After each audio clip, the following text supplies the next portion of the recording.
پرستاری که خسته از ویار بارداری به خونه برمیگرده و همسرش رو با زن صیغه‌ای همسایه میبینه.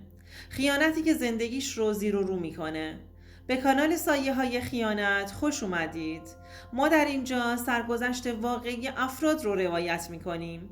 افرادی که مدتها نتونستند اونها رو به زبون بیارند و این کانال به اونها این امکان رو میده که تجربیات تلخ زندگی خودشون رو با شما در میون بذارند و ممنون از شما که با شنیدن سرگذشتشون ما رو همراهی میکنید.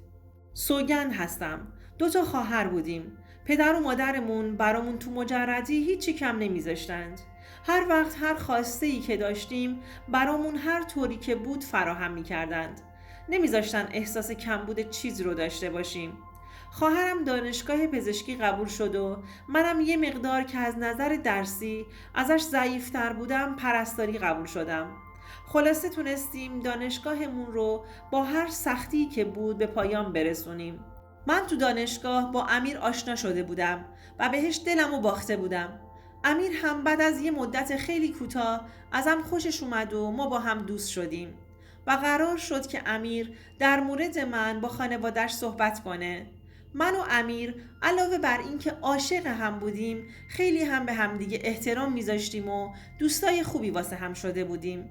خانواده امیر با ازدواجمون موافقت کردند. مادرش معتقد بود عروسش باید هم رشته پسرش باشه و به این خاطر هم تا امیر از من باهاشون صحبت کرده بود اونا هم جواب مثبت داده بودند. من با مادرم قبلا در مورد امیر صحبت کرده بودم و اون هم در جریان دوستی ما دوتا بود. وقتی که برای خواستگاریم اومده بودند خانواده من آمادگی کامل رو با این قضیه داشتند. خلاصه ازدواج ما سر گرفت و زندگی مشترکمون رو شروع کردیم. ما هر دوتامون بعد از فارغ التحصیلی تو 2 بیمارستان مجزا از هم کار میکردیم. گاهی اوقات شیفت هامون با هم بود و گاهی اوقات هم برعکس هم شیفتمون میافتاد. به درخواست امیر سعی کردیم دنبال خونه‌ای بگردیم که نزدیک هر 2 بیمارستان باشه و مسیر رفت و آمدش هم راحت تر باشه. با هر سختی که بود یه خونه نقلی توی محله خوب پیدا کردیم. یه آپارتمان 6 واحده که صاحب اون آپارتمان یه خانم سنبالایی بود که همسرش فوت کرده بود و تنها زندگی میکرد. واحدهای دیگر رو هر کدوم رو به بچه‌هاش داده بود. بعضی از واحدها رو بچه‌ها خودشون نشسته بودند و بعضی های دیگر رو هم مستاجر آورده بودند. ما هم واحد دخترش رو گرفته بودیم. خود دخترش یه شهر دیگه ازدواج کرده بود و مجبور بود واحدش رو اجاره بده که از شانس ما نصیبمون شده بود.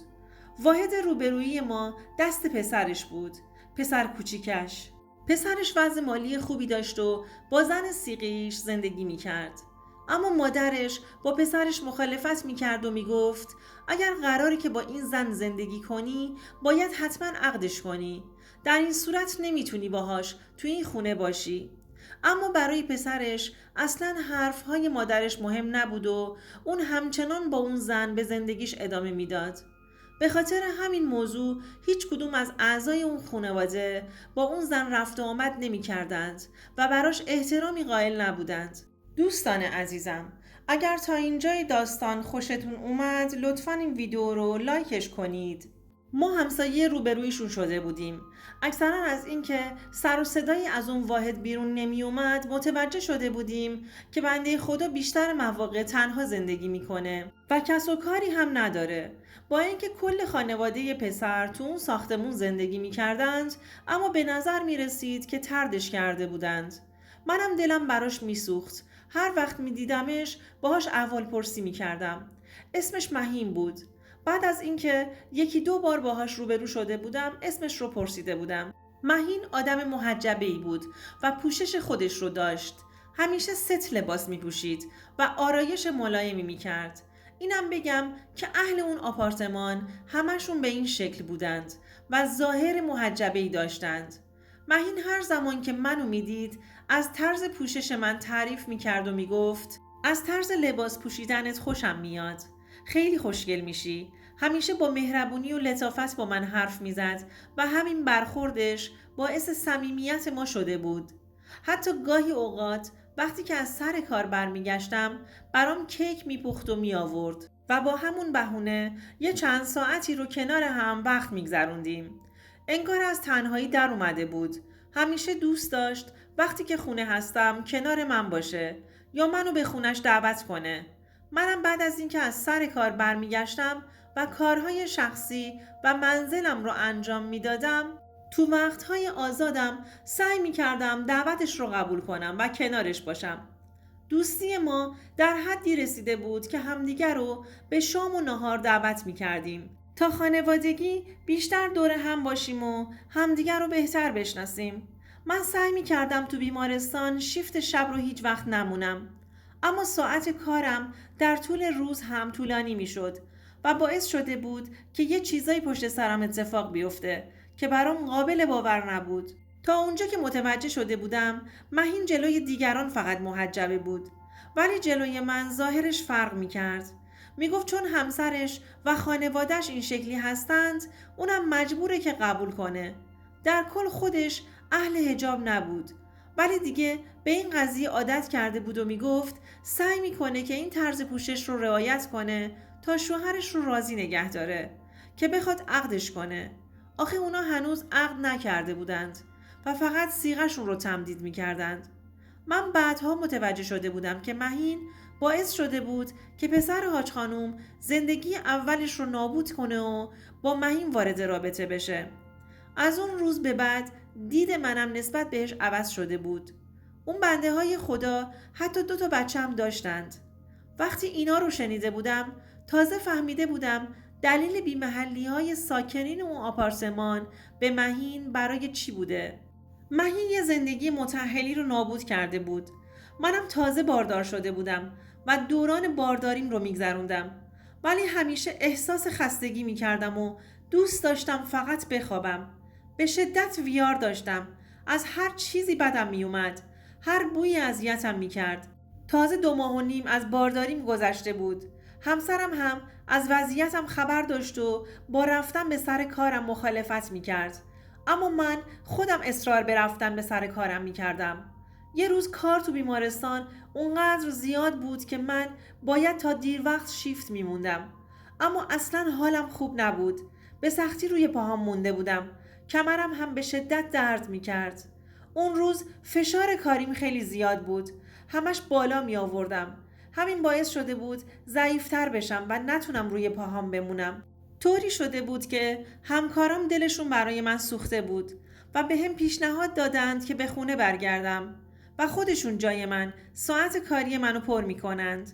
اول قبول نکردم، ولی وقتی که دیدم وضعیتم خیلی بده پیشنهادشون رو قبول کردم و با تاکسی جلوی بیمارستان خودمو به خونه رسوندم. اونقدر حالم بد بود که نتونسته بودم به امیر خبر بدم که برمیگردم خونه. البته تو این 2 ماه و نیم اونقدر دچار این حالت شده بودم که دیگه برام عادی شده بود و نیازی نمیدیدم که وضعیتم رو به امیر خبر بدم. پزشکم هم بهم گفته بود که چند ماه اول بارداری رو باید به همین شکل تحمل کنم. اون روزا امیر شیفت مخالف من بود و باید شب رو به سر کار میرفت. وقتی رسیدم کلید رو انداختم و در واحد رو باز کردم. اصلا فکر نمی کردم با چنین لحظه‌ای روبرو بشم. با دیدن امیر و مهین خوشم زده بود و انتظار چنین صحنه‌ای رو نداشتم. مهین با یه لباس کاملا باز کنار امیر نشسته بود. مهینی که همیشه جلوی نامحرم حجابش کامل بود، اما حالا جلوی امیر پوشش خیلی نامناسبی داشت. با دیدن من شوکه شده بودند. اونها هم انتظار برگشت من رو تو اون ساعت از روز نداشتند. وقتی که وارد شدم و اونا رو با هم دیدم که اونقدر صمیمی دارند حرف میزنند و میخندند، با پرخاشگری رو به مهین کردم و گفتم اینجا چه خبره؟ تو اینجا چیکار میکنی؟ چرا جلوی شوهر من با این وضعیت نشستی؟ زود خودش رو جمع جور کرد و مانتوش رو تنش کرد و گفت تو اشتباه میکنی سوگند جان. من حالم خوب نبود. معده‌م به شدت درد میکرد. تو خونه قرص معده‌م تموم شده بود. پیش خودم گفتم شاید شما داشته باشید. واسه خاطر همین اومدم در واحد شما رو زدم. آقا امیر هم که زنده باشند قرص رو برام آوردند. همون لحظه خوردم و آرومتر شدم. شروع کردیم به صحبت کردن. من داشتم از شوهرم براشون میگفتم. چون خیلی گرمم بود مانتوم رو در آوردم. آقا امیر مثل داداش من میمونه. جلوش احساس راحتی کردم. در جوابش گفتم وقتی که دیدی من نیستم چرا همون جلوی در قرص رو نگرفتی و نرفتی؟ تو که میدونستی من خونه نیستم و شوهرم تنهاست. نباید داخل میومدی. امیر کلا ساکت مونده بود و رنگ به چهره نداشت و در جواب گفت خواستم برم، اما آقا امیر که تعارف کرد نخواستم تعارفش رو رد کنم. آخه من که جز شما کسی رو ندارم. چرا اینجوری میکنی؟ نمیدونستم از وجود من ناراحت میشی. تمام واقعیت رو بهت گفتم. اگر بازم از دستم ناراحتی منو ببخش. اینو گفت و سریع از خونه رفت بیرون. بعد از رفتن مهین شروع کردم با امیر بحث کردن. طوری که تا آخر شب بحثمون طول کشید تا وقتی که امیر رفت سر کار. من همین جور داشتم فکر می کردم. امیر می گفت من چه تقصیری دارم؟ اون اومد و ازم قرص خواست. منم چون دیدم دوست تو هستش یه تعارف کردم که دیدم اونم پشت سرم اومد داخل. چیکار می کردم؟ از خونه بیرونش می کردم؟ اونم روی مبل نشست و مانتوش رو در آورد. خودش احساس راحتی کرد باهام. الان مقصر من شدم؟ اومدم خوبی کنم و بهش قرص دادم. نمیدونستم تو اینجوری برخورد میکنی. اما من که حرفاش رو باور نکرده بودم. احساس میکردم که پشت سرم بهم خیانت شده. همش تو فکر بودم. اونا از کی اینقدر صمیمی شده بودند؟ تا صبح خواب به چشمم نیومد. مثلا اومده بودم خونه استراحت کنم، اما حالم بیشتر بد شده بود. فردای اون روز همش سر کار دلشوره و نگرانی داشتم که نکنه دوباره کنار هم باشند و دوباره به هم خیانت کنند. اصلا نمیدونم من بعد خیانتشون به خودم رسیده بودم یا قبلش. این فکر و خیال منو عذاب میداد. مهین هم که هر وقت منو اتفاقی میدید ازم عذرخواهی میکرد تا اینکه یه روز براش عصبی شدم و گفتم بس دیگه، برای من خودتو موشمردگی نزن. فقط میدونم دستت برام رو شده. تازه فهمیدم که چرا خانواده شوهرت آدم حسابت نمی کنند. تو عادت داری مثل اینکه زندگی ها رو خراب کنی. بیشتر از این دوروبر من و شوهرم باشی میرم بالا و آبروت رو جلوی خانواده شوهرت میبرم. حتی به خود شوهرتم زنگ میزنم و هر چیزی رو که با چشم خودم دیدم براش تعریف میکنم. پس سعی کن زیاد جلوی چشمم نباشی. هر روزم شده بود فکر و خیال. اصلا فکر این رو نمی کردم که باردار هستم و اینا همش برای بچم ضرر داره. فقط دیگه دلم نمیخواست تو اون خونه بمونم. تا اینکه به امیر گفتم اگر میخوای یه فرصت دیگه بهت بدم و حرفات رو باور کنم، باید از این خونه و از این محل بریم، یه جای دیگه زندگی کنیم، وگرنه نمیتونم دیگه باهات ادامه بدم. این 3 هفته رو هم که کنارت موندم فقط به خاطر بچه تو شکممه.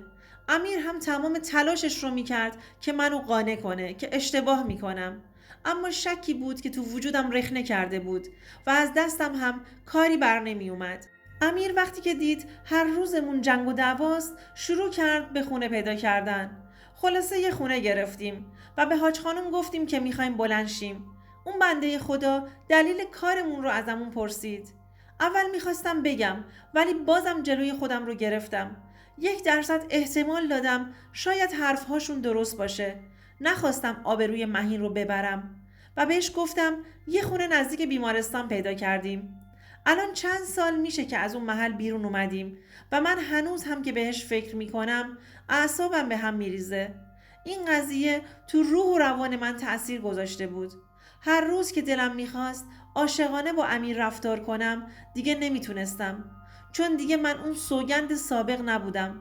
من زندگیم به خاطر یه اشتباه امیر این همه تغییر کرده بود و الانم فقط به خاطر پسرم هستش که دارم تحمل میکنم و دارم زندگی 3 نفرمون رو حفظ میکنم. و اینو تو زندگیم یاد گرفتم برای کسی که حتی خانواده‌اش طردش کردن دلم نسوزه و برحم نیاد و با هر غریبه‌ای دوستی نکنم، چون ذات انسان‌ها با 1-2 بار برخورد و احوال پرسی نشون داده نمیشه. دوستان عزیزم، اگر شما هم به این نوع سبک از محتواها علاقه‌مند هستید، این ویدیو برای تو هستش. لطفاً برای دیدن ویدیوهای بیشتر ما رو سابسکرایب کنید و ممنون که تا انتهای این ویدیو با ما همراه بودید.